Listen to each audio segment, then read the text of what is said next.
Mr. Raila Odinga, one of the champions of African democracy, and welcome.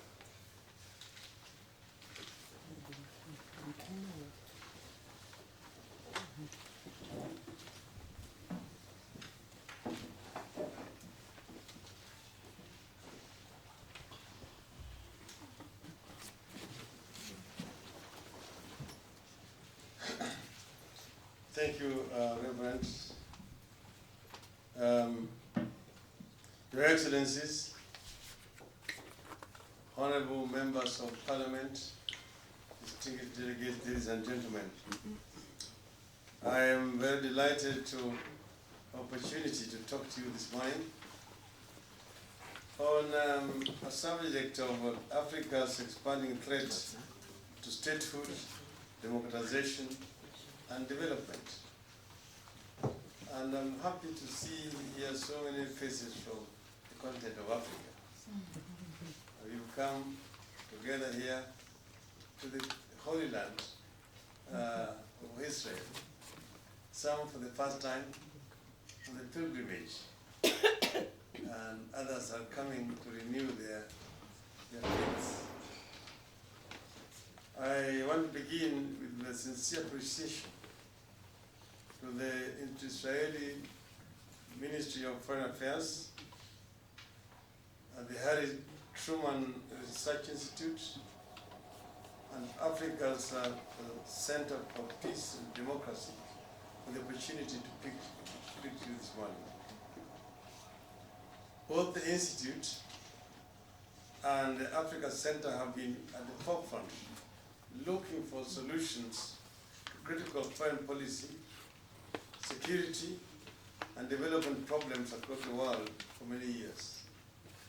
As we were told last night, the effort by Harry Truman to move the world towards a peaceful world where people would live together peacefully. I want to say that this is to play a critical role as a go-between cultures, ideologies, and nations. And I want to speak to you on the subject of governance in Africa, a continent whose progress or lack of it equally captures global attention. I told you last night that I will talk to you as a Pan-Africanist and an Afro-optimist.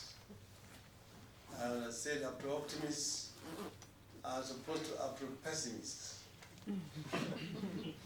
Afro-optimists, pessimists are those who actually write off Africa, who believe that Africa is a basket case, it's a lost case. Afro-pessimists, Afro-optimists, on the other hand, are those who believe in the ability of the African people to develop Africa. But let me begin with some disturbing paradoxes. One, Africa is endowed with human and mineral resources. Africa, in fact, is the richest continent as far as resources are concerned. But Africa is also the poorest continent on earth. Africa has huge tracts of arable land, but Africa remains a net importer of food.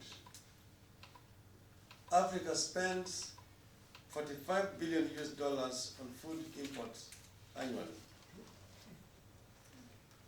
We have lakes and permanent rivers, but our people suffer severe droughts and majority lack clean drinking water.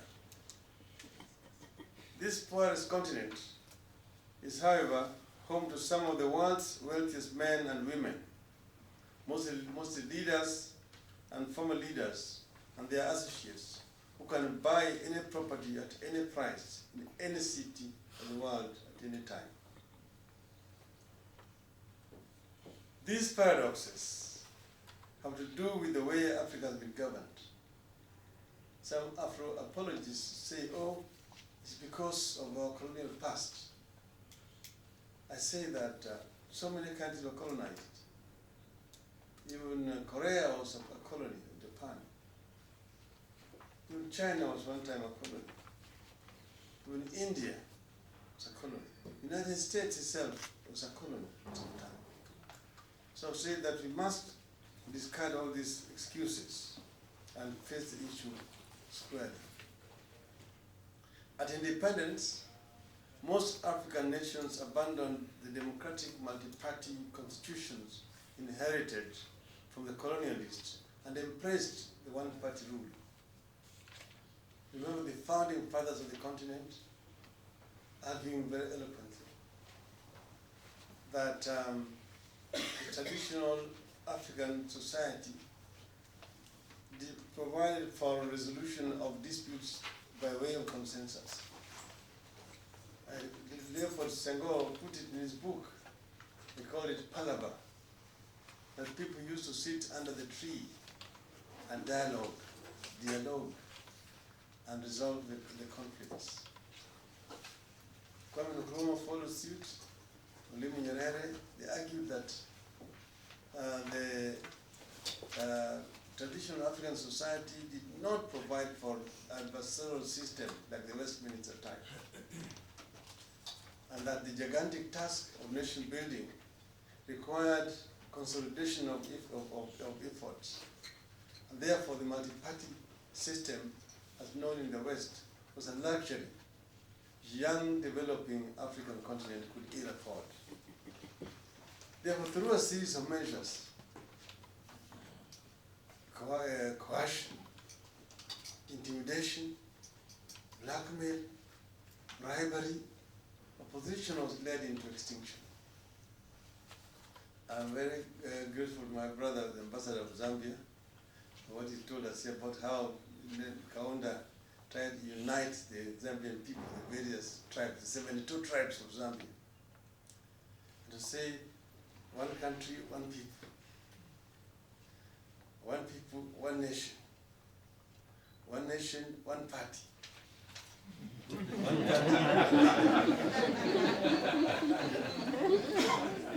One party, one leader. That leader, Kaunda.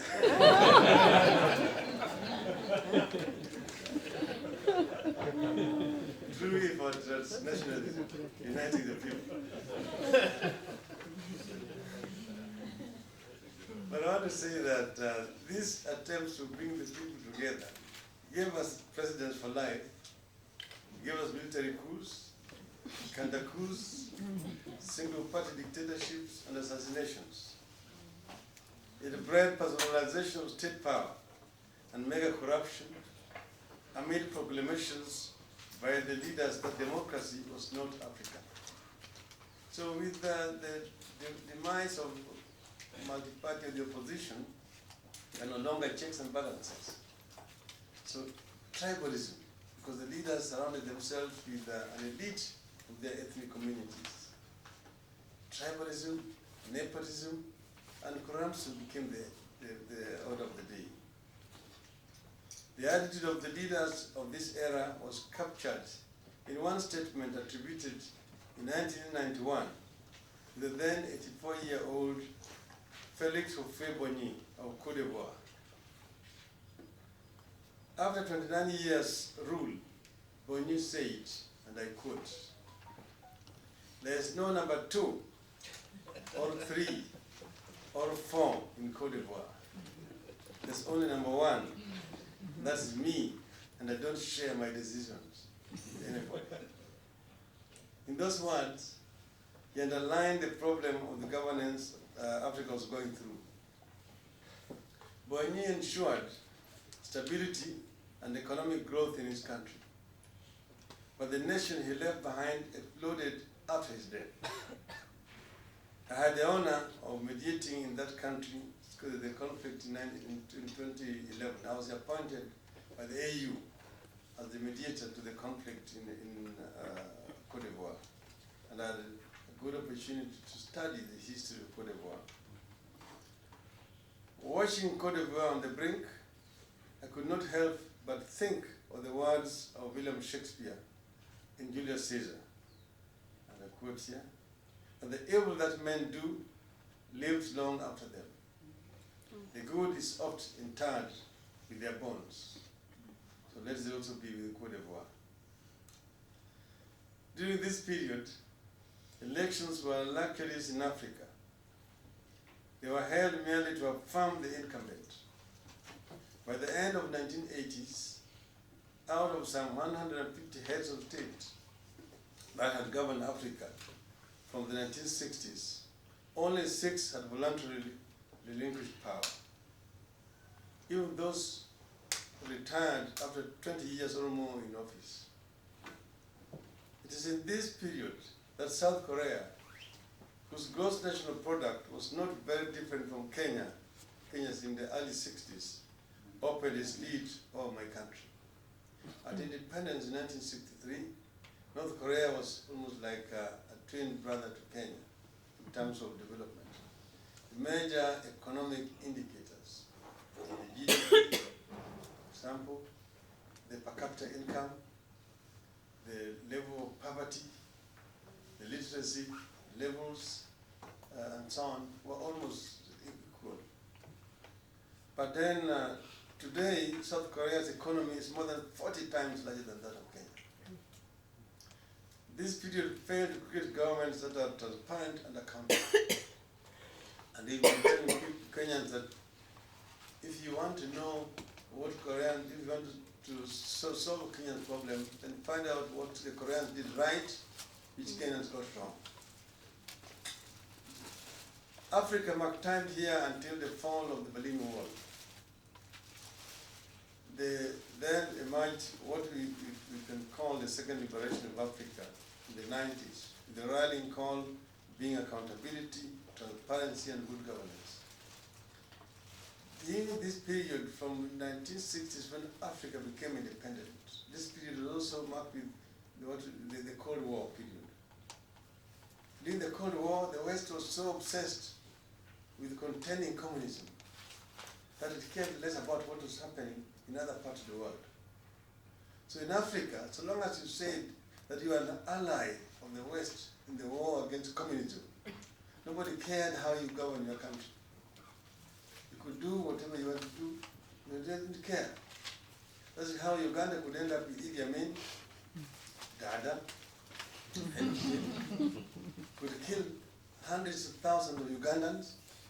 Nobody cared. He was still appointed the chairman of the African Organization of African Union. We ended up with Mobutu Sese Seko, Kungwaza Banga, the only cock that crows.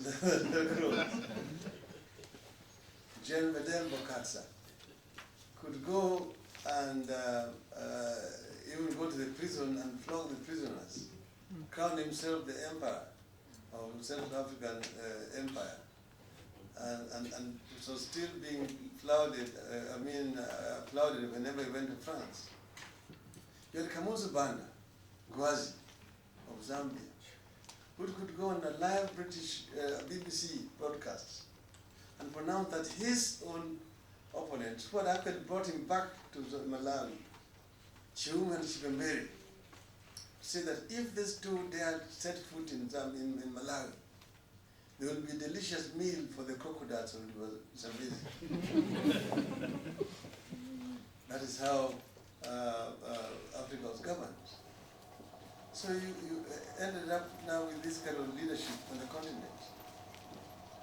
But only after the Berlin Wall fell, the wind of change that was blowing in Eastern Europe began also to blow on the African continent, bring down with it the single-party dictatorships, the military dictatorships, and so on, and in its place bringing in multi-party systems. Because now there's a combination of forces. The internal forces which have been fighting for change all those years, together with the international forces which combined. And this is the time when new vocabulary were invented in the West. Accountability, transparency, and good governance. Those were not there during the Cold War. You can safely proclaim that Africa has changed. Elections have become competitive. Markets have largely been liberalized. citizens are demanding a voice in the affairs of the state and government are more open than before. Now, the democracy dividend has resulted in 6 today of the world's fastest growing countries being African. This is a monumental leap considering that from 1974 through the mid-1990s, Africa's growth was negative, reaching a negative 1.5% between 1990 and 1994. Secondary school enrollment in sub-Saharan Africa grew in that period by 48% between 2000 and 2008, 48%. Life expectancy across Africa increased by about 10%, and child mortality rates have been falling in most countries. I want to say that about the school enrollment, we in Kenya, when we came to power in 2002, introduced free primary education. And that showed such a huge enrollment of people into primary, people who were before that time excluded from education facilities. Over the past 10 years, real income per person has increased by more than 30%. In the previous 20 years, it shrunk by nearly 10%. Over the next decade, Africa's GDP is expected to rise by an average of 6% per year. This is partly due to foreign direct investment, improved management of public resources, and political stability. The FDI rose from 15 billion in 2002 to 38 billion in 2006 and 46 billion in 2012. These are truly democracy dividends. But lately, it is not clear that this momentum for change is being sustained. Africa is beginning to send mixed signals on democracy and governance. Our march to democracy is increasingly getting fragile and contestable. When bright spots emerge, they meet reversals in the same continent. Nigeria, the long-traveled giant of the continent, seems to be putting its act together. Since General Buhari came to power, there are changes that have been initiated in Nigeria that are beginning to show some dividends. In the past in Nigeria, power cuts used to be a normal thing every day. Sometimes if you want to go and invest in Nigeria, they told you, come with your water and your energy to Nigeria. And each and every household must have an emergency generator because power kept on going off almost every other hour and so on. Since Buhari came to power, this has been eliminated. Now Nigerians enjoy 24 hours of power. We are proud of progress in Ghana and in Ivory Coast. In fact, after that mediation that I was involved in, Ivory Coast came back to normality, and they have moved again from negative growth to almost double-digit growth in that period of time. We hope that these countries will sustain the gains and pull up the rest of the continent. But as Nigeria, Ivory Coast, and Ghana rise, some neighbors are embracing old troubles. In March of 2012, Mali, a country previously regarded as a success story, underwent a military coup. Although Mali is back from the brink, it is not yet the country that was once listed among those spearheading Africa's renaissance. In 2014, Blaise Compaoré was forced out of power after 27 years at the helm of Burkina Faso through what was called the citizens' protest. They dubbed it Balai Citoyen, citizens' broom. In September 2015, General Gilbert Diendere declared himself a president of Burkina Faso, throwing out the interim leadership that had taken over from Compaoré. Within the week, the general himself was thrown out. Tunisia exploded in 2010 with the ripple effects on other countries in the region, including Algeria, Egypt, and Libya, what was dubbed the Arab Spring. Unfortunately, the spring was short-lived and moved straight back into winter. The region remains volatile and unpredictable. Kenya erupted in 2007. Uganda and Kenya has not quite fully recovered. We still have good cases at the ICC, and the issue of bringing the country together is still taking us time. But of course, we are at it and we are trying. Uganda has just gone through an election, and even observers are struggling to find the right words to describe.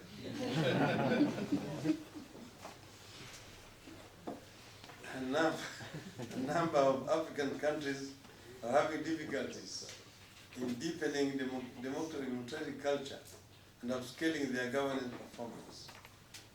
The conflicting trend is eating into the institutional capacity of would-be democratic structures like parliament and the judiciary.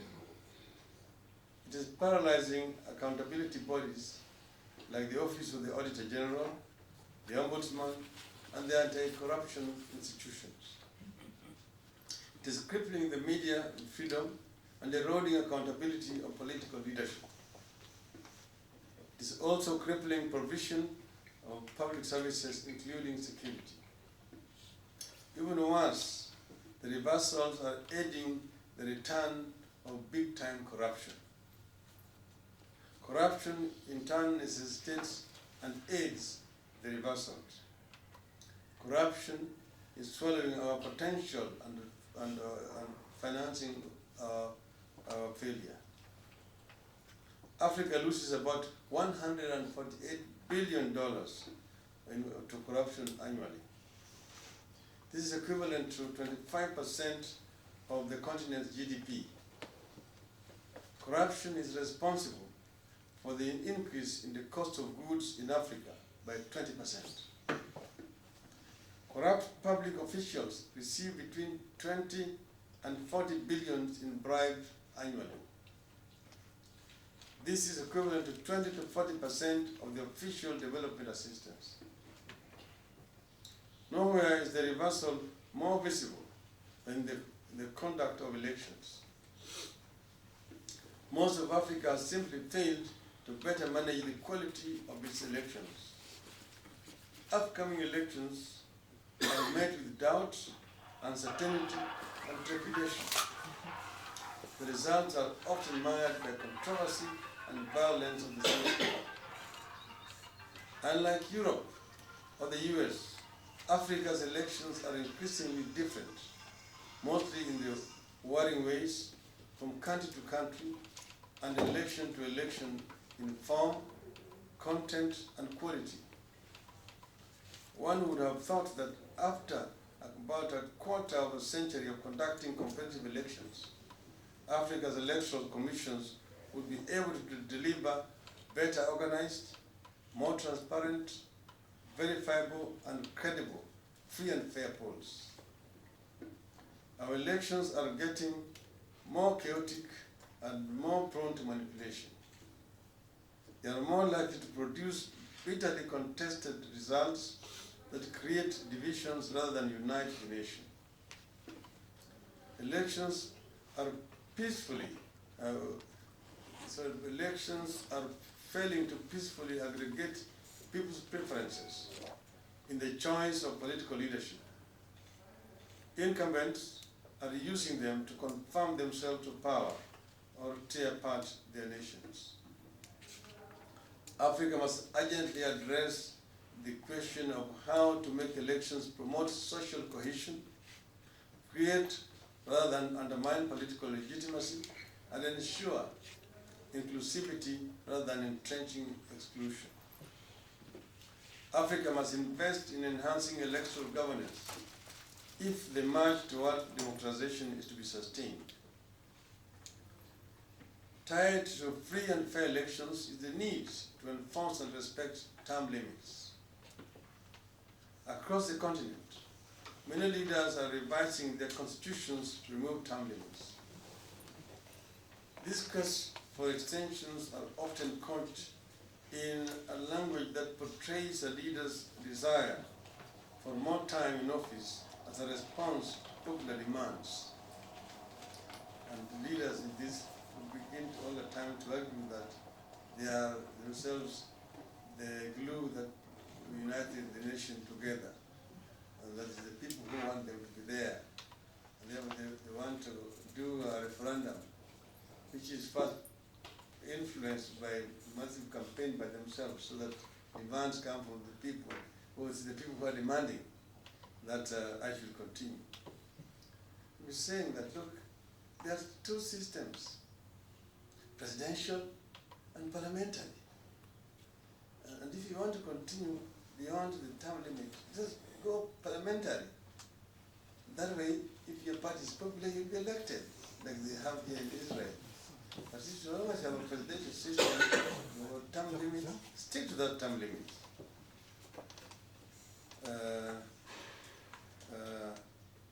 I'm saying that this can destabilize swift of the continent, with citizens demanding that leaders hand over power. It has already exploded in Burundi. Blaise Compaore's attempt to seek a third term in Burkina Faso was stopped by popular protests that forced him not just to back off, but to leave the country, and has now been given citizenship in Cote d'Ivoire. Africa may be relapsing to the early years when violent overthrow, natural death, and even assassinations were the predominant ways in which power changed hands in Africa. You have been there before, you must not go there again. Presidents for life must become a thing of the past in Africa. The problems around the elections and the term limits come with very unique difficulties. The lack of strong institutions is the reason Africa has strong men. Strong men are not keen to build strong institutions. Strong men are going to build weak institutions in order to remain in power.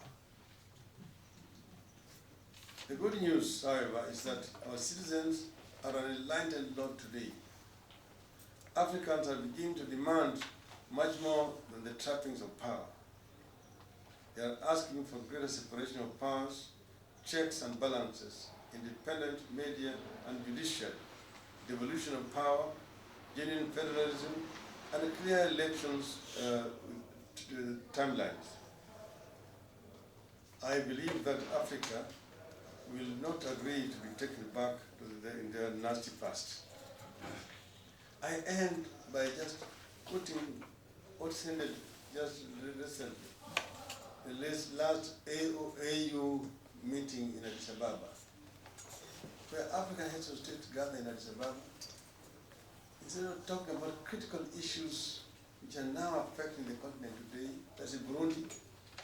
Burundi is bleeding, but they are more obsessed with ICC, International Criminal Court.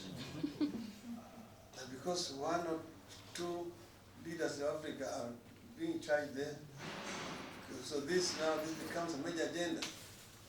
And then they pass a resolution to all pull out of the ICC, because they say that ICC is Africa.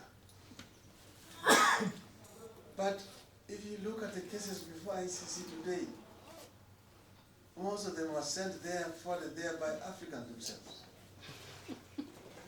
I told you I was in Cote d'Ivoire. I negotiated with President Gbagbo. He refused to hand over power, having been defeated. Then when the victor took the power, they referred him to ICC.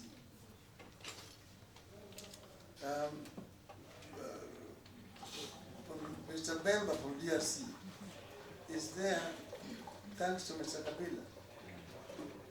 Mr. Kagame himself forwarded Mr. Nkunda to the ICC.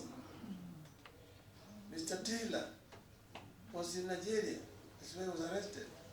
And then was referred to ICC by Africans. Museveni himself has forwarded Mr. Wen due consent to be tried in ICC. Yet he's the one leading the campaign against ICC. And they want Mr. Cohen to be arrested and taken and tried in ICC. So these are contradictions in Africa in general. But I'm saying ICC is not directly targeting African countries. So that violations of human beings are more prevalent in Africa. Why would they want to go and arrest the European heads of states if there's no violation of human rights there? But they also forget that Mr. Milosevic, the former head of Yugoslavia, died in ICC in The Hague. He was not an African. For that matter, these are the contradictions. And Africa must now implement fully the provisions of AU Charter, as opposed to, AU, as opposed to OAU. OAU has the notorious provision in its charter, non-interference in the internal affairs of sovereign states. That is how Idi Amin could do what he was doing. Nobody could interfere because that was a sovereign state. AU changed that.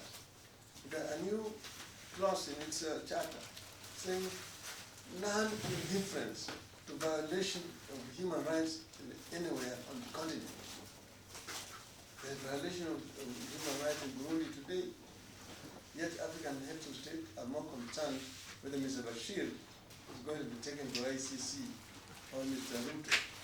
I believe that this is not advancing the cause of African unity or the interest of the African people. I am sure that the African people deserve better, and that if African people stand together, ultimately Africa will be able to achieve its potential and the desires of the founding fathers of Africa.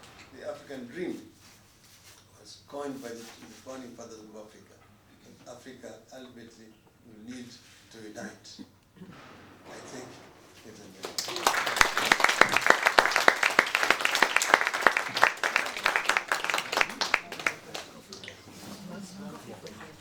Just changing it format here.